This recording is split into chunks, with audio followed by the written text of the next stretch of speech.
Welcome to the a16z podcast. I'm Michael Copeland. Given the endless time we all spend with our noses in our phones, it may not be too surprising to hear that the smartphone has taken over the tech world. But the smartphone's dominance is so complete, says a16z's Benedict Evans, that it's useful to think of it as the sun, that object around which everything else in the technology planetary system revolves. And as with our own solar system, Benedict's mobile planetary model includes lesser bodies that circle around the sun, feeding off its energy and pull. You know, you might see a smart meter is Pluto. You know, it's like it's not very exciting. It doesn't look like it's got very much to do with the mobile industry, but actually it's using smartphone components. Putting the smartphone at the center of things also elevates the mobile supply chain above the other big component stream in tech, the one serving the PC industry. So instead of the guts of PCs being mixed and matched to create new kinds of tech gadgets, it's all the processors, radios, and other bits inside smartphones that are the engine of current and future waves of technology. It's as though someone took a shipping container of Lego and dumped it on the floor. Mm-hmm. You have all these bits and we're just picking up, working out what we can do with them. And so that's what's behind drones and wearables and connected TVs and connected cars and Internet of Things and all of these other things. And if mobile is the sun, the companies and geographies that best harness that energy are dominant.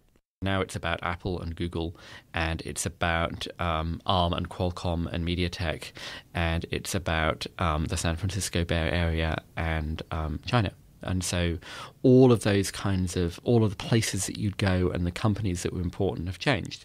And again, that doesn't mean that Microsoft or Intel have gone away. It just means that they're not setting the agenda anymore at all. Technology meets astronomy. Plus, Android's Stagefright bug and why 3 German car makers are getting into the software business in this segment of the A16Z podcast. I sit here with Copernicus, otherwise known as Benedict Evans. Benedict, welcome. Hello. So, Copernicus, you are not, but you have equated the mobile phone to the sun. Explain for us what the hell you mean. Yeah, so I thought it was just an interesting unifying metaphor for thinking about what's going on in tech. So the fundamental thing that's changed is we've exchanged the PC ecosystem for the mobile ecosystem as the dominant driver, the dominant force in the industry. So you go from 1.5 billion PCs replaced every 4 or 5 years to 4 billion mobile phones, maybe growing to 5 billion mobile phones replaced every 2 years, and those mobile phones are converting very quickly to smartphones. There's probably 2 billion smartphones on Earth today, maybe 2.5 billion, and the great majority of those mobile phones will convert. And so we'll end up with something like 1.5 billion PCs and 4 to 5 billion smartphones, and those smartphones, again, being replaced every 2 years. So just a much, much, much bigger industry. And you're not saying that the PC goes away anytime soon, and we're not arguing that, but just that that's the number of PCs we're Yeah, exactly. I mean, there's 2 separate things. One is just the sheer number of devices being sold reshapes the hardware ecosystem. Secondly, the fact that smartphones are now at least half of all time spent online reshapes how the internet works, reshapes how all sorts of consumer services works. In the longer term, it seems kind of inevitable that mobile devices start replacing more and more of how PC gets used, and I've written about what will happen to Microsoft Office over the next 5-10 years, but that's kind of a separate conversation. I think the core of it is that it is now the mobile phone that's just kind of the center of how the tech industry works, and that gets manifested in a couple of different ways. One way it gets manifested is that the supply chain becomes extremely important for everyone else. That is to say, almost all of the components for smartphones are available off the shelf as commodity bits and pieces. And in addition, almost all smartphones are made by contract manufacturers who will put those components together for you to make something else. And so it's as though someone took a shipping container of Lego and dumped it on the floor. Mm-hmm. You have all these bits and we're just picking up, working out what we can do with them. And so that's what's behind drones and wearables and connected TVs and connected cars and Internet of Things and all of these other things. They're all basically using smartphone components and also all being put together by smartphone manufacturers or smartphone contract manufacturers, so Foxconn and all those kinds of companies. And it's not, to Peter Levine's point here at the firm, it's not just, smartphones are going into drones and things that are small and things that are like embedded in your light switch, but that the components... into servers as well.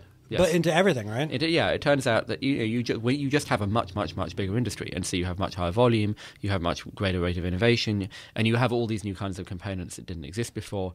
And in a data center, for example, it turns out that being low power and low temperature is actually really important in a rack, just as it's really important in a smartphone. So you have all these kind of generalizable applications, and then that ecosystem spreads out to all the components that are used to create all sorts of other things as well. Now, the interesting thing that comes out of that is that it means that the center of gravity for the companies and the places that matter have changed as well. So it used to be that you would go to Microsoft or NTT Docomo or Nokia or Intel to find out the future. And you'd go to Seattle and you'd go to Finland and you'd go to Japan to see the future. Right. And that's not true anymore. Now it's about Apple and Google, and it's about ARM and Qualcomm and MediaTek, and it's about the San Francisco Bay Area and China. And so all of the places that you'd go and the companies that were important have changed. And again, that doesn't mean that Microsoft or Intel have gone away. It just means that they're not setting the agenda anymore at all for what's going to happen next in all these kind of experiences. And so if the mobile phone is the sun, and to continue the planetary analogy, what are the rest of the planets out there, and kind of how do they spin around? So this was the thing. So I actually came to this thinking about the watch, which is that you have all sorts of different planets and different orbits, and they're big and small, and they're boring or interesting or exciting or... then you have kind of like messaging out as a comets, that kind of spin around and explode. Or every now and again, yeah. Every now and then one of them glows in the sky. Right. Look, it's a meerkat. Yeah, and so, you might see a smart meter is Pluto. It's like it's not very exciting. It doesn't look like it's got very much to do with the mobile industry, but actually it's using smartphone components. Right. Then you might have... some other kind of product that's got like a thermostat or something that's got its own UI, it's got its own connected services. It's it's a standalone thing, and yet you probably control it from a smartphone, and it rests on the smartphone supply chain. And then I think most interestingly, you have things like cars on the one hand or TVs on the other, where in a sense you have particularly TVs become dumb glass. That they are remote screens. They are either, to the extent that they're not running broadcast TV, they're remote screens for a smartphone. Mm-hmm. And I think we were talking about this earlier, there's kind of an irony in here that, all of Satya Nadella's reconfiguring of Microsoft, the stuff that got attention is writing down the mobile acquisition from Nokia and really signaling the end of Windows everywhere as the kind of the driving strategic force of the company, that, you can get Office on iPad, that they're neutral as to what, it's not all about Windows and Office anymore, and those are kind of the legacy platforms, and Microsoft is trying to work out what it's going to do next. Yeah, so but the interesting, and it's not clear, no. But the interest, and I wrote a blog post about this, sort of talking about what productivity is going to look like in the future. But the interesting thing in this context is it's not just the death of Windows everywhere, it's also that Satya said very clearly that the Xbox isn't core anymore. So that is fascinating to me, because the Xbox was one of those things where if you were at Microsoft and you wanted to be like on the team that mattered and the team that was going places, you often wanted to go to the Xbox team. Yeah, it's a bit like Google Plus at Google. That's what that's what the chief exec So what happened, or what is this an admission of? Well, there's an irony, or at least a I don't know, acknowledgement of it. So there's an irony here. So I was chatting about this on Twitter the other day, that sort of if you look at all the predictions of what was going to happen that people were making in 1990, it all sort of presumed that there would be a small number of big companies that would build everything. And the very phrase sort of the internet superhighway kind of presupposes that it's about AT&T and Comcast and Microsoft, and they sort of build it all. Right. And if you look at what the mobile operators have thought about the mobile internet, they kind of predicted a lot of the stuff we're doing today, but they kind of thought they would be doing it. And what people didn't predict was the sort of permissionless innovation, that it's thousands of companies that are building all of these different things, and none of them depend on anybody else. This is permission to do anything. This is what Mark likes to call permissionless innovation. Now, you then come back to the TV. But a big part of the vision in 1990 was it would be on the television. It wouldn't be on these personal computers that were these ugly beige boxes on a desk Even though somewhere. They tried over and over to convince us of the, whatever they called the entertainment center from Microsoft. Yeah, exactly. Really, everyone thought it was going to be about it was going to be interactive television. And this is what, this is why everyone in those kind of companies sneered at the web, because no, it has to be on the TV. And so Microsoft was putting interactivity on TV sets before, when telephones didn't even have screens. Right. And yet here we are now. And it's now painfully apparent that, yes, games consoles are a thing, and yes, there's a big business there, but actually it's incredibly small relative to the size of the smartphone industry. Right. Yes, games console games are better than smartphone games for now, just as entertainment arcade games were better than games console games 30 years ago. But it's the smartphone that drives everything else. And so for the vast majority of people, the TV will be dumb glass for the smartphone, rather than... So it won't be a box that's plugged into your TV that runs your whole digital experience. Right, and game consoles will be for games. I mean, exactly. Yeah. They will be like watches or thermostats or connected cars, or there'll be another planet that orbits. Right. And there will probably be games consoles indefinitely in some form, whether they end up being smartphones inside, really, which is what the original Xbox was, of course. But it will be the smartphone that everything else rotates around. And the role of the TV, yes, you may have a games console. Vastly more people, if they're doing anything digital on their TV, will be doing something that's fundamentally derived from the smartphone, that's being controlled by the smartphone. You said in this post where you describe your planetary system that the smartphone or the mobile phone is the first universal device that technology has really produced. And why wasn't the TV that, for example? Yeah, I say this, and I sort of say it on Twitter every now and then people get extremely angry with me, and they think I'm being some sort of American Silicon Valley utopian visionary, which would certainly make many of my colleagues here laugh. I don't mean to laugh, but yeah. And so this is the thing. There are 5 billion adults on Earth out of about 7 billion people. And depending on what estimates you make, there are between, say, 3.5 to 4 billion and maybe 4.5 to 5 billion. So let's say 3.5 to 4.5 billion people on Earth have a mobile phone today. 3.5 to 4 billion out of 5 billion adults. And so we are now long past the point that you could argue about, is an impoverished farmer in rural Africa going to have a mobile phone? Is a fisherman in Indonesia going to have a mobile phone? The answer is yes, he will, and quite possibly someone in his village has one right now. Right. You look at sub-Saharan Africa, it's already at 40% population penetration of mobile phones, and that will go up to the same 70-80% that you have in Western Europe. And of real people, there's always 10% of the population doesn't get these things even in America. And so, these are now, a mobile entry price of a mobile phone now is $5 to $10 to buy the phone, and an Android phone is $30 to $40, and that's not a subsidized price, that's the actual price of buying the thing. And then you get onto a whole set of challenges around, well, what do they pay for data? How do they charge their phone? What do they pay to charge their phone? Because they're probably paying someone who has power to charge their phone. Where does solar come into that? Where does Google's drones and all this stuff come into that? So you get a whole kind of grey area around the edges. But fundamentally, you get to a point that there are 4 or 5 billion people on Earth who have a smartphone. And PCs are about 1.5 billion, and half of those are corporate. So it's 800 million PCs, or 7 or 800 million PCs that are in someone's home, and that's per household rather than per person. So, it's a slightly different metric, but it's not a universal product. And television in the same sense, yes, it has very wide reach, but television in rural India means a television per village, or 2 or 3 televisions per village. It doesn't mean 2 or 3 mobile phones per household. Right, or per pocket for that matter. Yeah. So you mentioned Android, and something that happened recently was this hideous Android bug, Stagefright. Yes. I'm frightened just saying it because I know that my phone is not patched. Well, my favorite line about this is it's the first time anyone has managed to make an app that runs reliably on 95% of Android phones. Yes, and that's the problem, right? It's backwards compatible like nothing else is. Well, what can one say about this? There's a couple of things. The first is, bugs happen to everyone. Apple's had bugs, Microsoft had bugs, Google's had bugs. It happens.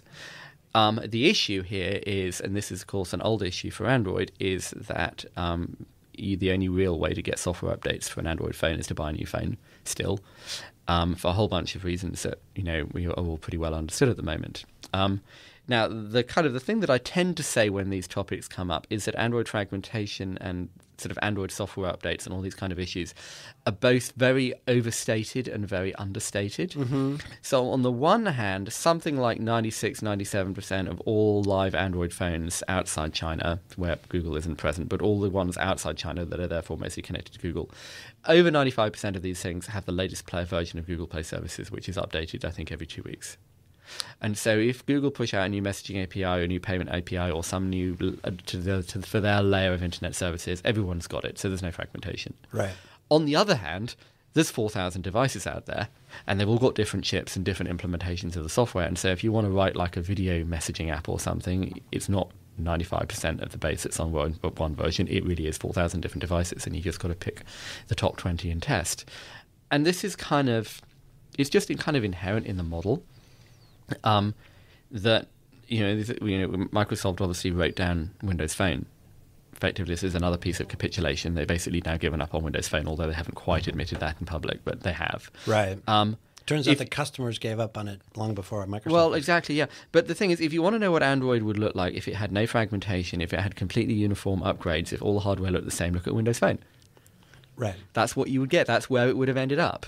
And the price that you pay for having 4,000 devices is that you have 4,000 devices. Mm-hmm. There's a glass half empty, glass half full thing here. The challenge that Google faces is that they've gone slightly too. They've found themselves slightly too far down that path, because it's one thing to say, well, there's 4,000 devices, so yes, of course, they don't all have the same GPU. It's another thing to say there's 4,000 devices, so it's impossible to update the software for all of them, so you've got this vulnerability living forever. Well, let's shift gears, no pun intended when you hear about what this topic is, but Daimler, BMW, and Audi teamed up to buy Nokia here, right? Or Nokia, as you like to say? Daimler. So this is a kind of a weird story. But it is mobile. It is mobile, yeah. So pre-iPhone, I think, certainly a long time ago when Nokia still ruled the world and thought it would rule the world forever, maps were clearly very important, and so they bought, I think, Navtech. I forget now. They bought Navtech for like $7 or $8 billion. A massive amount of money, and this was this big strategic asset. And then Google comes out with Google Maps and explodes the whole industry. But the business is still there, and they kept it when they sold the phone business to Microsoft. And there's a story in there which is a story again. There's an interesting political story about why that happened. But anyway, they kept it. But it was clearly completely non-core because Nokia now is a network infrastructure business. Right. And actually quite a good network infrastructure business, shorn of the handset business. But it was clearly no place for that inside Nokia, so it was just a question of when it was going to get bought. And maps are really interesting right now.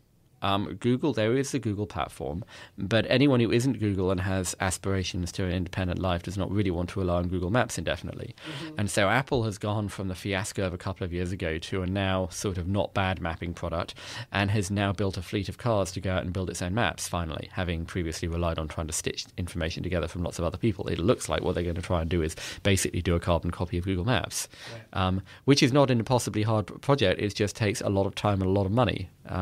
Which they have, and which is what Google did. And we all remember the days when Google Maps was terrible too once, which it takes time and effort. So Apple is doing this. Microsoft has basically given up on Maps. It shut down Bing Maps and sold the Bing Maps assets to Uber. And Uber bid against the three big German car companies for the Nokia Maps business. And so here is an interesting challenge. Clearly, if you are in the car business, you are looking with increasing concern at what Google might be doing in the future. Right. And self-driving cars are fundamentally a routing and dispatch and control question, which means maps. Mm-hmm. So maps go from being, I've got the map on my dashboard instead of having to look at a paper map, to this is a fundamental enabling technology of how cars work. Right. They become fundamentally important. They become like oil, right, for how self-driving cars work. Especially if they become electric cars, because the sort of engineering is far simplified, et cetera, et cetera, et cetera. Yeah, exactly. And again, we can do a whole podcast about cars, right, and, how that changes. But this is this fundamental point that maps move from being this nice feature, like the CD player. You've got maps, you've got a CD player. Right. Suddenly, with self-driving, they become this fundamentally important strategic asset, and so it becomes terrifying for a car company to be dependent on Google for that. It's fascinating because car companies, and we did a podcast with Peter Levine and Ashutosh, and that we were talking about how every company is a data company, and this is just an even bigger example of that. But I thought this was a really interesting thing, is who is bidding against Mercedes, BMW, and Volkswagen, in effect. Who's bidding against them? Well, Uber. Right. Uber's just a taxi company, isn't it? Well, so Well, again, no. what is it? It's a transportation It's company. a transportation company and it's a platform company. That's a bit like saying, hey, Google just does text search. Right. Well, no. Google is a machine learning engine. Google is about understanding everything. And what is Uber? Well, Uber is you call it transport, call it logistics, call it. The way that I think about maps is that maps are kind of page rank for the real world. And so if it is your business to send stuff around or own stuff that moves around within that, then you need to own maps. But all of this, again, comes back to my kind of original point that the smartphone is the sort of the sun for all of this. Everything revolves around mobile. Everything revolves around that pocket supercomputer that you have. Now, it may be that the car is doing this as well. I have this incredibly clever and very sophisticated device for integrating smartness into my 2009 car, which is it's a rubber clip that slots into the air conditioning vent, and I can instantly add the latest pocket supercomputer to my car. It's amazing. It's right there, huh? Yeah, exactly. Why does it? And so I always feel slightly ambivalent about the idea that you should add any kind of a smartness to a car. Like, why don't I just use my phone? Well, it's funny. I remember having a conversation with a very large American car company a few years back for a story, and I told them exactly that. I'm like, you guys, this is your domain, and it's disappearing. It's going to this thing in my pocket right now. And whether they're able to reverse that, whether this purchase of Nokia's mapping business is a step forward, or if it's just another large company buying a software company and not knowing what to do with it, we'll see, I guess. Well, so this is the point Ben Horowitz has made. It's a lot easier for software people to learn something else than people from another industry to learn software. And so, we talked about the Android vulnerability. What about the Chrysler Jeep vulnerability? It turns out... I don't even want to mention that my car happens to be made by Chrysler Fiat, and so not only is my phone vulnerable, now my car is. So, but fundamentally, who is best placed to add software to a capital good that's made every 10 years by a non-software company? Is it by that non-software company hiring some software developers? Or is it best added by Google, Apple, Uber, somebody else? It's the smartphone that drives it. And, we talk about the Xbox, you can talk about the car. Again, the TV is dumb glass. And the screens in the car are dumb glass, actually, and they should be powered by the smartphone. Well, we will see what gets powered by what, and it seems like so far, your planetary system and model is holding up. And when it doesn't, we'll be back and talk about that, too. Benedict, thank you. Thank you.